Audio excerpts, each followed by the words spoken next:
I came to this through a different door than most people do. I was not reading about sanitation reform. I was not studying Victorian infrastructure.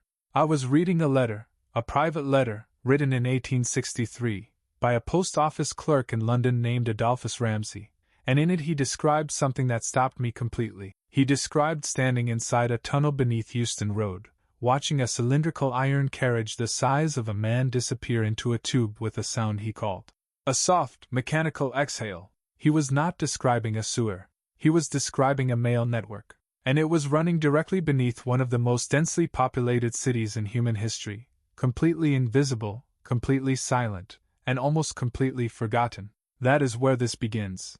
Most people, when they think about Victorian London Underground, think about two things.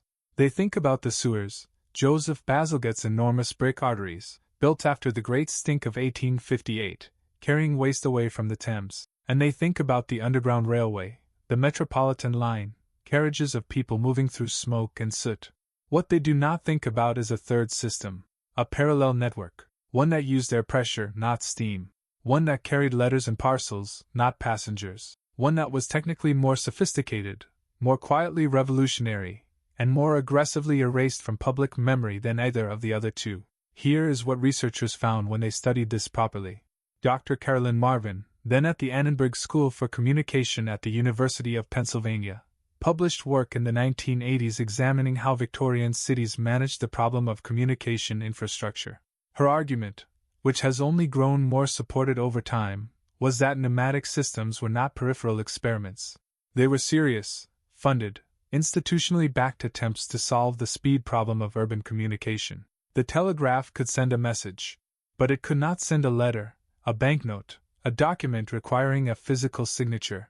The pneumatic tube could, and for a period of roughly 40 years, between the 1850s and the early 1900s, cities across the Western world were quietly threading these systems beneath their streets. London was not even first. Paris had a pneumatic postal system operating by 1866.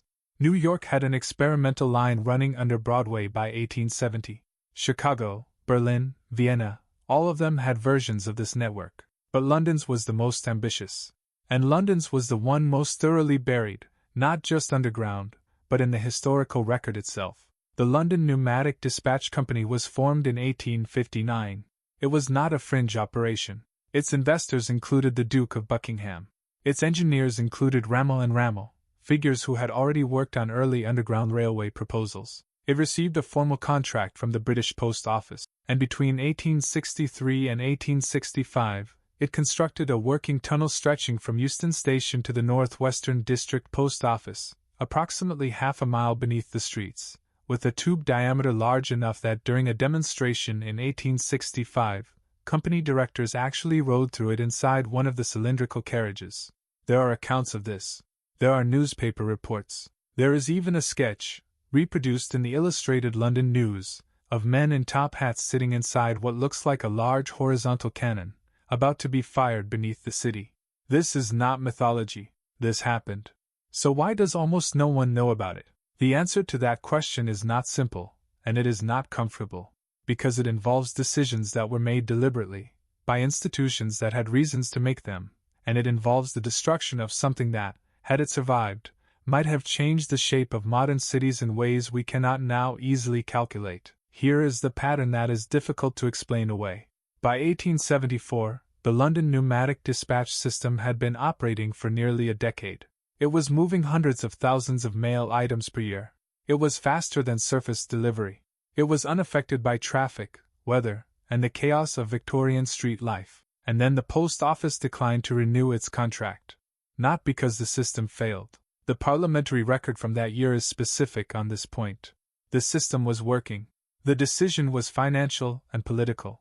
Expanding the pneumatic network would have required capital investment that competed directly with the post office's existing commitment to surface mail infrastructure, a network of routes, horses, carts, and workers that employed thousands of people and represented an enormous sunk cost. The pneumatic system was not shut down because it did not work. It was shut down because it worked too well, and too differently, and too early. Within 6 years of that decision, 90% of the original tunnel infrastructure had been decommissioned, stripped, or repurposed. Not demolished, the tunnels were too expensive to remove, but emptied, sealed, forgotten. The carriages were sold or scrapped. The company dissolved. And the post office, which had made the decision, also controlled most of the documentation about the decision. The archive was not public. The deliberations were not published. What remained was a series of engineering reports, several newspaper articles, and letters like the one written by Adolphus Ramsay, a clerk who saw something extraordinary and wrote about it once, to a friend, and was never quoted in any official history of the post office. This is the part that stays with me. It was not simply that a technology was abandoned. Technologies are abandoned constantly, for reasons both good and bad. What was abandoned here was an entire conceptual approach to urban infrastructure. The pneumatic system was underground, invisible, silent, autonomous. It did not require street space. It did not contribute to congestion. It moved physical objects at speeds that would not be matched by surface delivery networks for another century. The cities that built it were, for a brief period, operating with a kind of infrastructure that their surfaces gave no indication of. The streets above were still Victorian streets, crowded, horse-drawn, smelling of coal and dung. But beneath them, cylinders of iron were moving through pressurized darkness at the speed of a running man, carrying the financial and communicative tissue of the city. And then they stopped. New York's system lasted longer. The Beach Pneumatic Transit Line, built in 1870 by Alfred Ely Beach under the streets of Lower Manhattan, technically illegal, constructed in secret to avoid the political opposition of Boss Tweed, operated as a demonstration until 1873. It was sealed. It was forgotten so completely that when subway workers broke through a wall in 1912, they found it intact. The wooden station, the fountain, the goldfish tank that Beach had installed to impress visitors, all of it preserved in sealed darkness for 40 years. What does it mean that this is how we discovered it?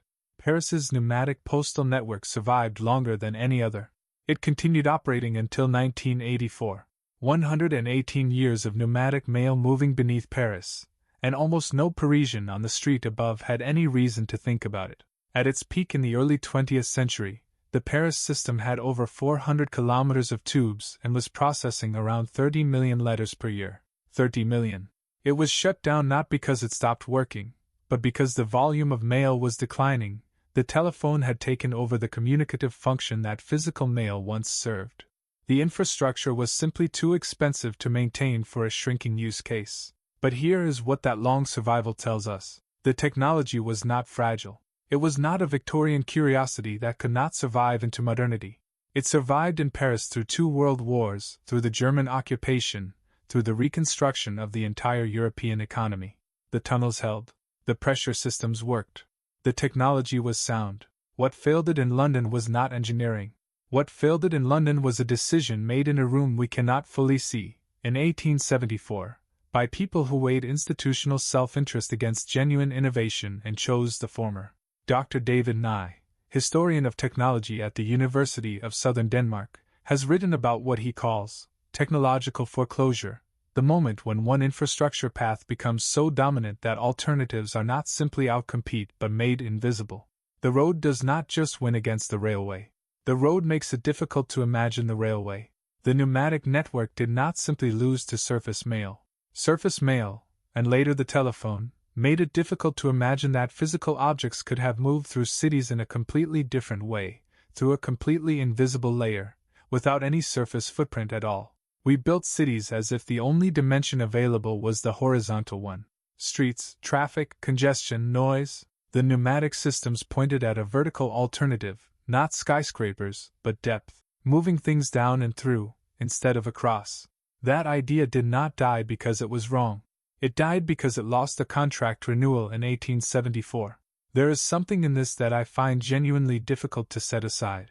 We are living in cities right now that are, in many measurable ways, failing at the problem of physical distribution.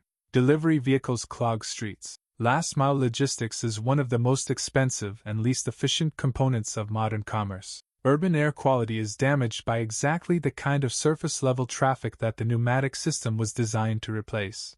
And the companies working on solutions, drone delivery, autonomous vehicles, underground freight tunnels, are positioning their ideas as radical innovations, as things that have never been tried, as problems that technology is only now sophisticated enough to solve. But Adolphus Ramsay watched a cylinder disappear into a tube beneath Euston Road in 1863, and for a brief period it worked. And then something that was not technological failure ended it. The tunnels, in many cases, are still there. Sealed, silent, running beneath cities that have forgotten they exist, beneath streets that were built on the assumption that surfaces are where everything must happen. In London, sections of the original pneumatic dispatch tunnel have been identified running beneath Holborn. In New York, Beach's tunnel waited 40 years to be rediscovered. In Paris, the tubes were decommissioned but the tunnel infrastructure largely remains. What would it take to look at those tunnels again? Not as historical curiosities, not as engineering footnotes, but as the beginning of something that was interrupted. I do not have a clean answer to that. I am not sure a clean answer exists. Because the same institutional forces that closed the London system in 1874, the weight of existing infrastructure, the cost of change, the preference for the familiar over the genuinely different, those forces did not go away. They became larger, more entrenched, more invisible, even, than the tunnels themselves. The Victorian sewers of London were never just about sanitation. And the story of what was really moving beneath those streets, the cylinders, the pressure, the quiet revolution that lasted just long enough to leave a record, is not a story about a failed experiment. It is a story about which experiments are allowed to succeed. And I keep coming back to one question, one that I have not been able to answer since I read that letter from Adolphus Ramsay. If the technology worked, and the need was real, and the tunnels are still there, what exactly did we decide to bury, and why have we been so careful not to dig it up?